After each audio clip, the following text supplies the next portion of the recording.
একবার হরি বল হরি বল, হরি বল বলে আমার গৌরাইশ এই আসরে। একবার হরি বল হরি বল, হরি বল বলে গৌরাইশ এই আসরে।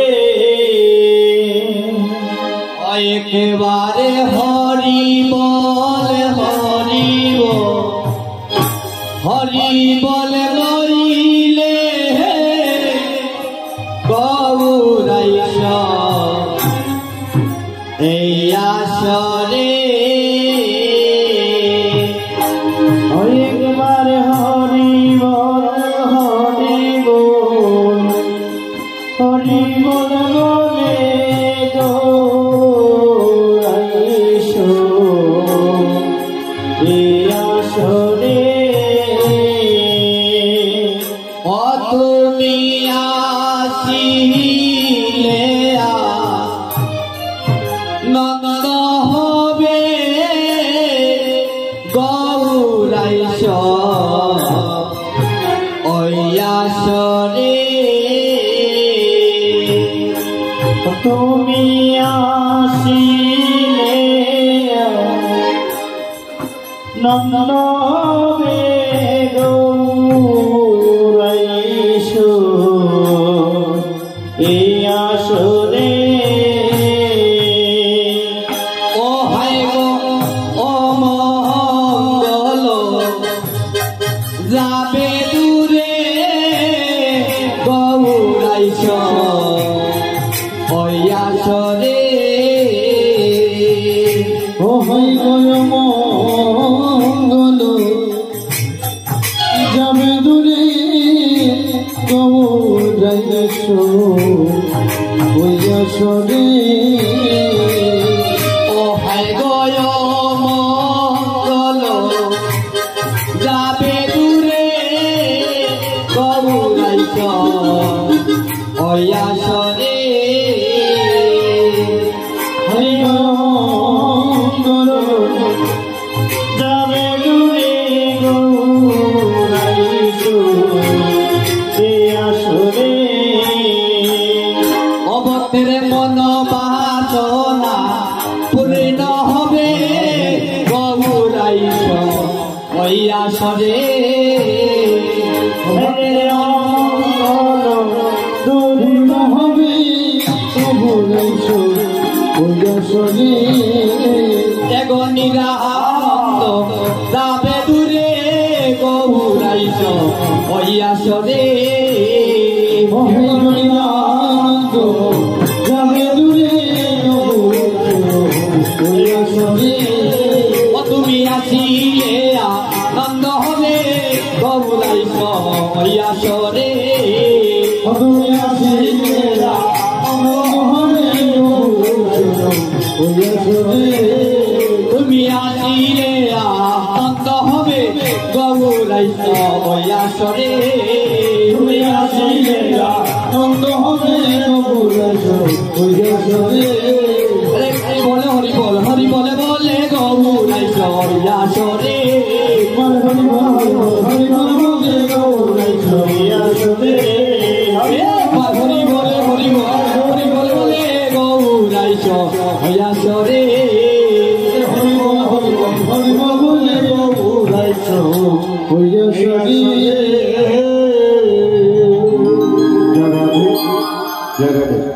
জয় জয় মহাপ্রভু কি, এদিকে সাউন্ড না। জয় জয় মহাপ্রভু কি, ওদিকে সাউন্ড একটু কম আর দেখি চাই। জয় জয় মহাপ্রভু কি, জয় জয় মহাপ্রভু কি।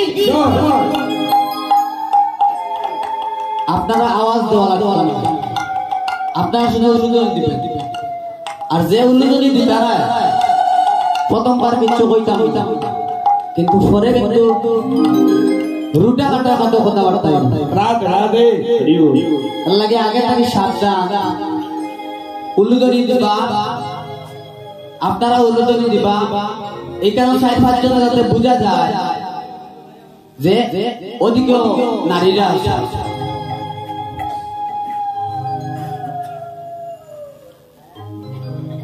আপনারা কত আশা নিয়ে এই আসরে এসেছে দুটি কৃষ্ণ কথা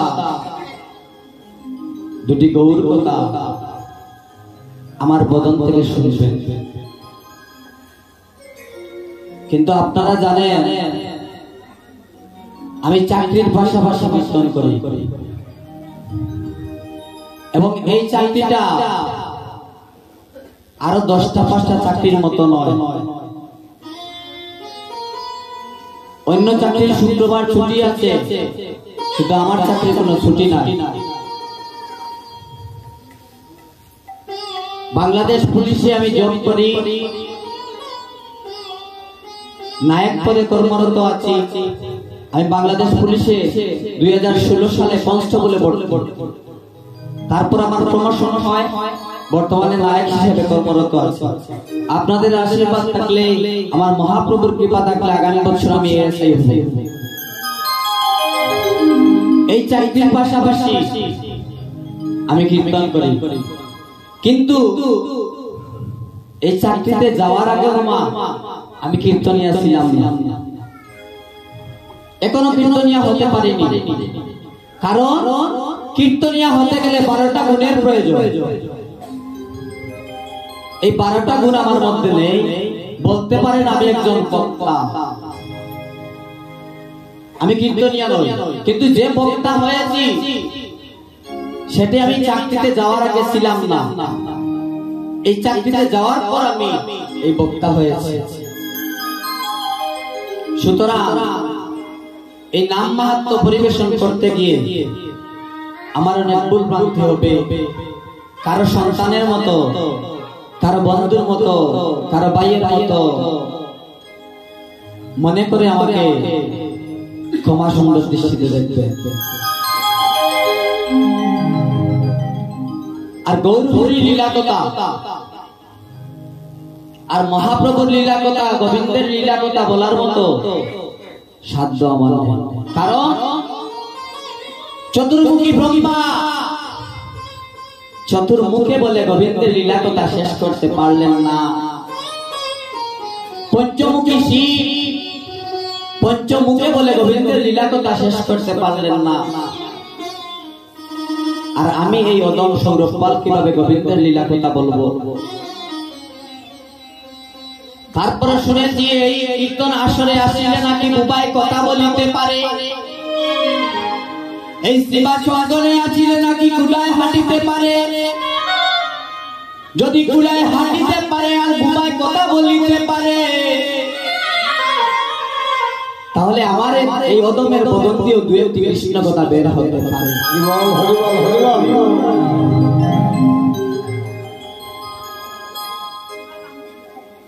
প্রায় 5000 বছর আগে কুরুক্ষেত্র রণাঙ্গনে যুধিষ্ঠির নামক জায়গায় কোন বটবৃক্ষের নিচে ওই মাসটা ছিল অগ্রহায়ণ মাস অগ্রহায়ণ মাসের শুক্লপক্ষে মুখ্যদা একাদশী ত্রয়োদশ তিথিতে ওই পার ছিল রোজ রবিবার সকাল আনুমানিক 8 ঘটিকার সময় পরমেশ্বর ভগবান শ্রীকৃষ্ণ অর্জুনকে গীতা জ্ঞান দান করেছিলেন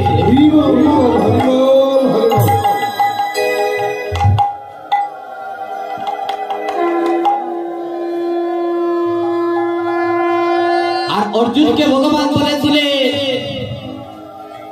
সর্বধর্মান পরিত্যাজ্য মামেকং শরণং ব্রজ অহং কাম সর্বপাপত্নম মুক্ষয়িষ্যামি মা শুচক যে হে অর্জুন তুমি সকল ধর্ম পরিত্যাগ করিয়া আমাকে শরণাগত হও তুমি যদি সকল কিছু আমাকে সমর্পণ করে দেও তাহলে তোমার সকল পাপ আমি বিনষ্ট করিয়া তুমি আমার দান প্রাপ্ত হবে, এই বিষয়ে কোনো সন্দেহ নাই।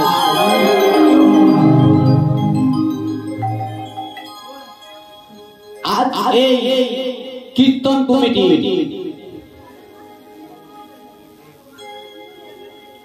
ঠাকুরের মাটি,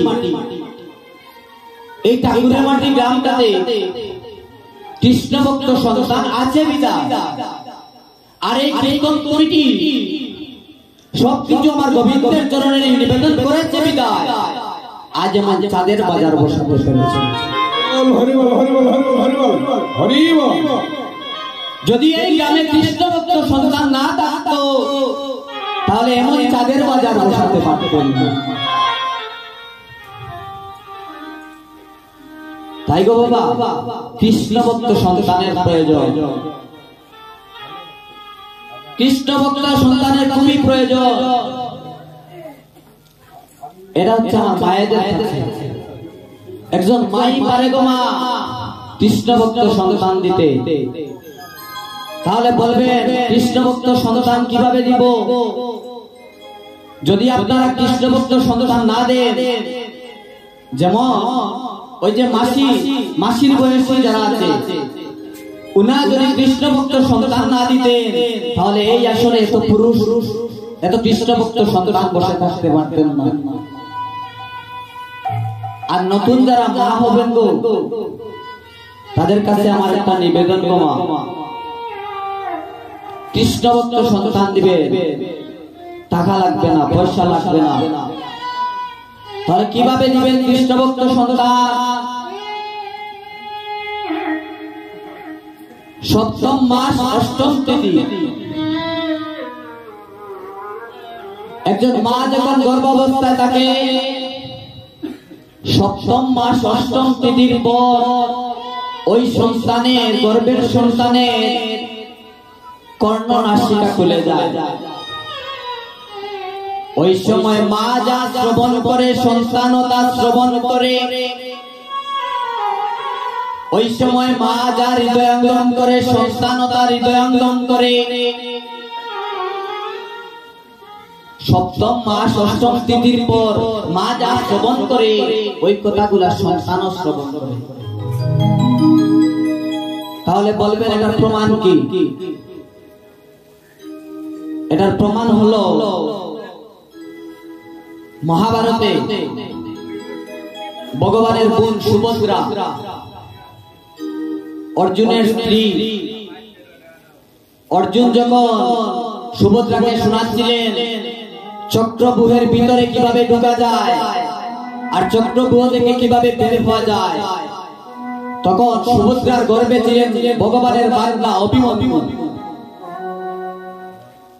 শোনাতে শোনাতে অর্জুন শোনালেন সুভদ্রাকে কিভাবে চক্রব্যূহের ভিতরে ঢোকা যায়। যতক্ষণ পর্যন্ত শোনালেন সেটা সুভদ্রা গ্রহণ করলেন, আর কিভাবে বাইর হওয়া যায় সেটা শ্রবণ করতে পারলেন না, কারণ তখন সুভদ্রা ঘুমিয়ে পড়েছিল।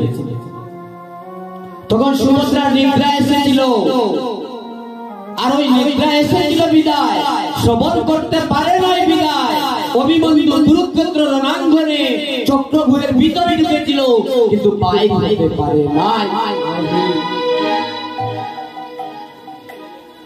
তাহলে চিন্তা করেন তো মা,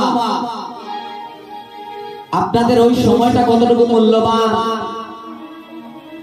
আপনারা বর্তমান মায়েরা করেন কি জানেননি?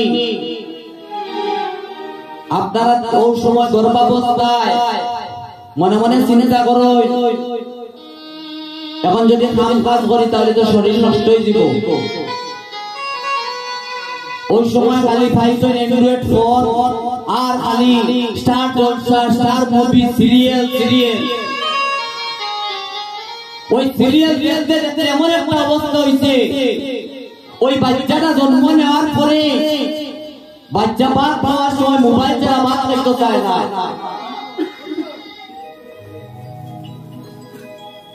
তাহলে এই ছোট বাচ্চারা মোবাইল করতে কি শিখলো? তারে মোবাইলে লাইট জ্বালাইলে সে কান্না বন্ধ করে। ওই বাচ্চাগুলা কি আপনারা নষ্ট করতেছেন না? ওই সময় গো মা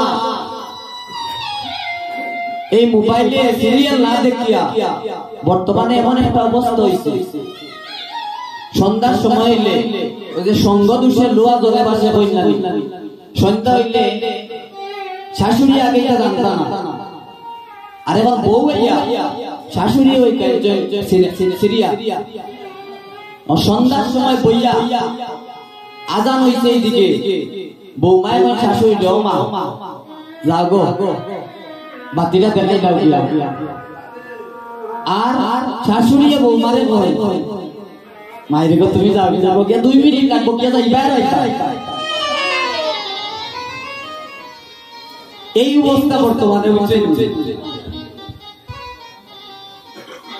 ওই সময়টা থেকে মা গীতা পাঠ শুনবা, ভাগবত পাঠ শুনবা, চৈতন্য চরিতামৃত পাঠ শুনবা, ওই মোবাইলের মধ্যে শুনুকা, গর্ভাবস্থায় মোবাইলের মধ্যে শুনুকা। আর যদি না ভালো লাগে আমার মতো আউলা বাউলা দামাইল গায় বাউলা গায়, ওটা কীর্তনের কীর্তন শুনবা, তারপরে একটা কৃষ্ণ ভক্ত সন্তান হইতো।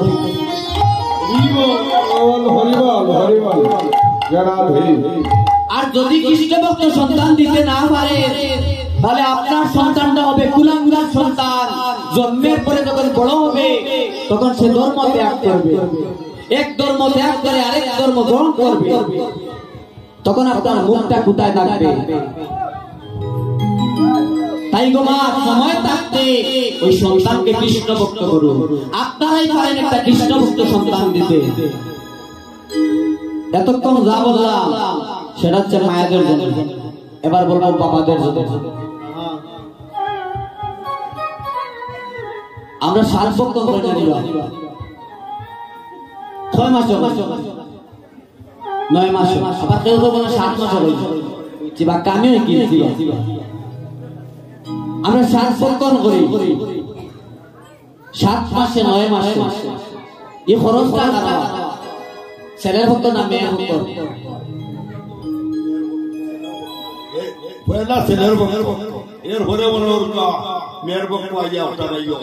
সারা গাঁও খাইছে বেটায় ফুরি বিয়া দিছে, এরপরে বেটা শান্তি নাই, ফুরির বাড়ি নিয়ে আবার খাওয়াইতে হইব। ওই সময় আবার বেয়াইয়া কইবা কইতা আমার এখানে তো ওটা লাগতো 60 টাকা। বিয়ার সময় বেটায় শর্মে কর্মে যতাও খাওয়াইয়া দিছে কষ্ট করিয়া, এখনো বেটা ওটা লাগতো। এখন যদি আপনি ওই গর্ভাবস্থার মায়ের যদি ওই সংস্পর্শের সময় হাসি তাহলে সন্তানটা বড়িয়া লিখে রইব। মায়ার বাবাদের সঙ্গে বাবা একটু যাও না, রাস্তাঘাটটা একটু পরিষ্কার করবো, বলবো হাসি বান্দার দিলে দেখবা তো হাসি মারে। ওই সময় ওই সন্তানটা বলবো কারণ হাসি তো আপনি বানাইরা, ওই সময় হাসির মাংস খাওয়াইয়া তো আপনি ওই সন্তানটা হাসি তখন বানাইতো, তখন এটা মানুষ রূপী হাসি। ওই সময় আমার নিবেদন থাকবো আপনাদের কাছে, বাবার কাছে নিবেদন থাকবো, আপনারা যারা বৌমা আনবা আর আপনারা যারা মেয়ে বিয়া দিবা ওই জায়গাতে 7 বছরের সময় একটা বৈষ্ণব সেবা দিবা, একজন বৈষ্ণব নিয়ে সেবা দিবা। এত খরচ হইত না, যাইবার সময় মাথা দাঁত দিয়া বৈষ্ণবে কইবা আয়ুষ্মান পাবো, আর যাইবার সময় কইবা আমারে খবর জানাইও কিতাও সুন্দর মতে ভূমিষ্ঠ হয় কিনা না।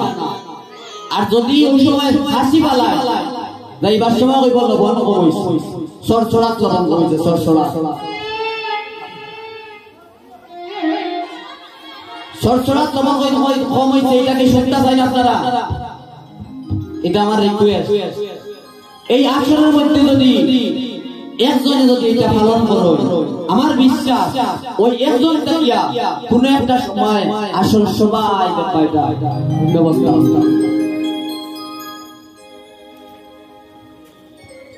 আচ্ছা তোমা এই আসলে বাবারা সহ সবাই কারা কারা গুরু দীক্ষা নিয়েছে একটু হাত তুলেন তো। গুরু দীক্ষা কারা কারা নিয়েছে? রাধে রাধে। মায়েরা গুরু দীক্ষা কারা কারা নিয়েছেন গো? হাত তুলেন তো।